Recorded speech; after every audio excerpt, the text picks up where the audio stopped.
అవును, నేను చెడ్డవాడినే. సమాజం మనిషి విలువని కోల్పోతున్నప్పుడు, వ్యవస్థ కుళ్ళిపోతున్నప్పుడు, రాజకీయం జూదమాడుతున్నప్పుడు, ప్రజలు స్వార్థపరులుగా మారుతున్నప్పుడు నేను చెడ్డవాడిగా మారడంలో నాకు తప్పనిపించలేదు. తప్పు చేస్తే ఆ భగవంతుడు కూడా క్షమించడంటారు.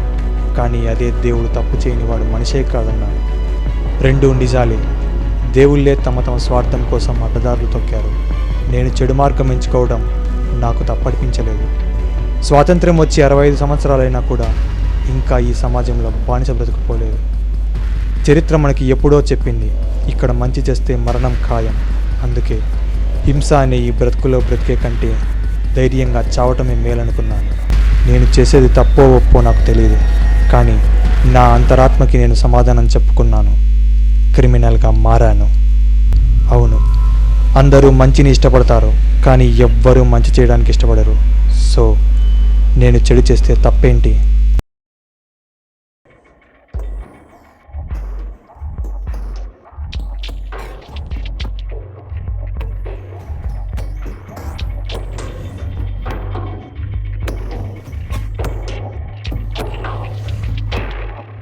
జరిగిందంతా మర్చిపోరా. ఇప్పుడు ఏం చేద్దాం అనుకుంటున్నావు? క్రైమ్. అవునరా, క్రైమ్ చేద్దాం అనుకుంటున్నా. ఏయ్, ఏం మాట్లాడుతున్నావు? లేదురా, 20 సంవత్సరాల్లో నాకు చదువు నేర్పింది, 20 రోజుల్లో నాకు ఈ డబ్బు నేర్పింది ఒక్కటే: స్వార్థం. ఈ డబ్బు మనుషుల్ని ఆటాడిస్తుంది, మనం దాన్ని ఆటాడి. ఇక్కడ బ్రతకాలంటే మంచిదనం మాత్రమే సరిపోదు, మనీ పవర్ కూడా కావాలి. దాన్ని ఎలాగైనా సాధించాలి.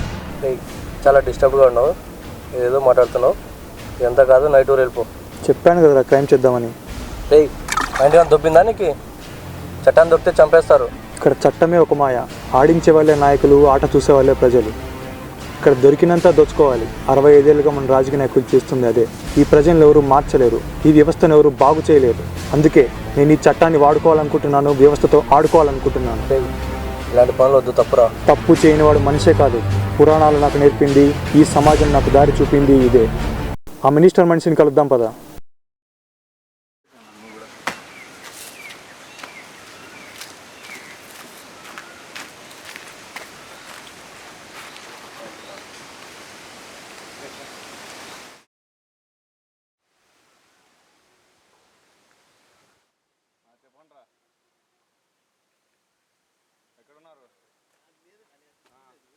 అన్నా, మనోళ్ళు వాడిని పట్టుకొచ్చినారు, లేపేమంటావా?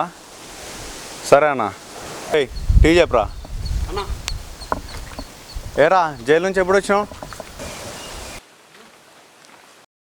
ముందు నిన్ను వేసేయాలరా, నీ వల్ల నాన్న కోర్టు మెట్టు ఎక్కాడు. వేద్దామన్నా, ఇద్దరం కలిసి ఆ చోట నాయన్ని వేద్దాం. ఎందుకు వచ్చావు? నాకు పని కావాలి. పనే? ఏం పని? ఇదిగో పాండుగాడు.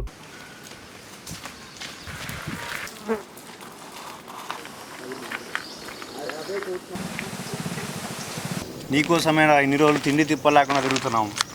అన్ననే మోసం చేస్తావరా? ఈరోజు నీ చావు నీ చెవులకు వినిపిస్తా. అన్నా, దొరికాడు, లేపేసినాక ఫోన్ చేస్తా. ఏరా, పని కావాలన్నావు కదా, ఇక్కడ పని ఎలా ఉంటుందో చూపిస్తా. ఇదేదో కంప్యూటర్ పనో లేకుంటే కార్లు అమ్మి పెట్టే పనో కాదు, క్రైమ్. తేడాలు వస్తే ప్రాణాలు పోతాయి.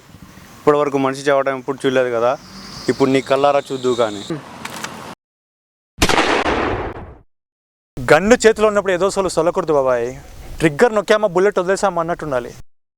రే, అదేంటి అలా కాల్చేసావు? వాడితో మనకు పని లేదు, నాకు పని కావాలి. అరే, మాకే పని లేక ఖాళీగా ఉన్నాం, మధ్యలో నీ కూడా ఏందిరా? అయితే నేనే మీకు పని ఇస్తా. ఏంటి, నువ్వు మాకు పని ఇస్తావా? నీకే పని కావాలన్నావు, మళ్ళీ ఇదేంట్రా? మెంటలా నీకు? అయితే మీరు ఒప్పుకుంటే మనందరం కలిసి జనాలకు మెంటల్ ఎక్కిద్దాం. పనేంటి?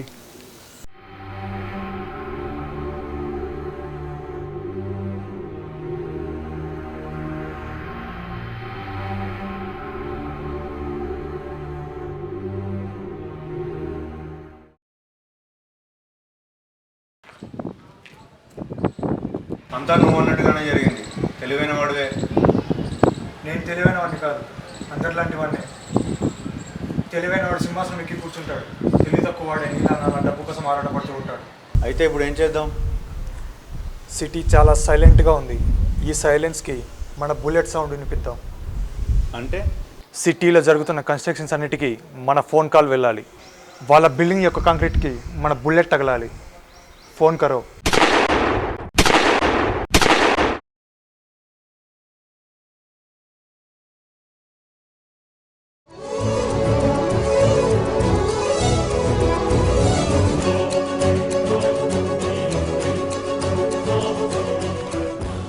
రాష్ట్రంలో అనుకోని షాక్. బ్లాక్ మనీని వైట్ మనీగా మారుస్తున్న ఎక్స్ మినిస్టర్ మారెప్ప ఇవాళ సిబిఐకి దొరికిపోయాడు. కేసు ఫైల్ చేసి పోలీసులు దర్యాప్తు చేస్తున్నారు. దీని వెనుక ఇంకా బడాబాబుల హస్తం ఉందని సిబిఐ వర్గాలు వెల్లడించాయి.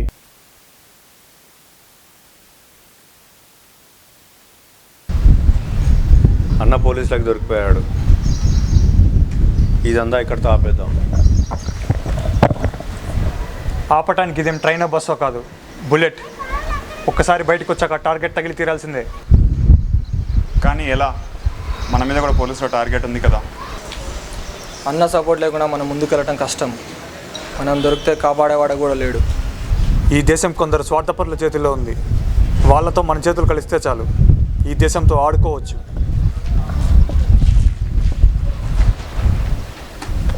ఇప్పుడేం చేద్దాం? మినిస్టర్ లాల్ యాదవ్.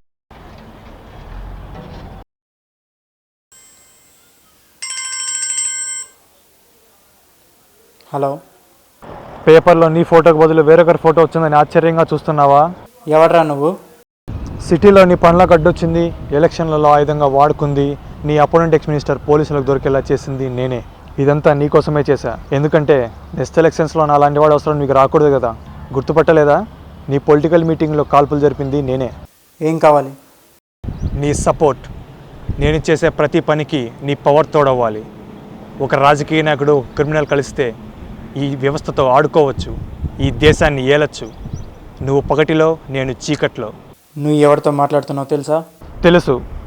పార్టీ జెండా మీద వేసుకున్న అలాంటి ఒక మృగంతో మాట్లాడుతున్నానని. నువ్వు తెలుసుకోవాల్సింది ఒకటే, నీ పార్టీకి నా అవసరం ఎంతో, నా దందాకి నీ అవసరం అంతే. చెప్పాను కదా, 2 మృగాలు కలిస్తే అడవిలో జింకలను వేటాడడం పెద్ద కష్టమైన పనేమీ కాదు. ఏమంటావు? నా అవసరం నీకుందని నాకు తెలుసు. ఆలోచించు.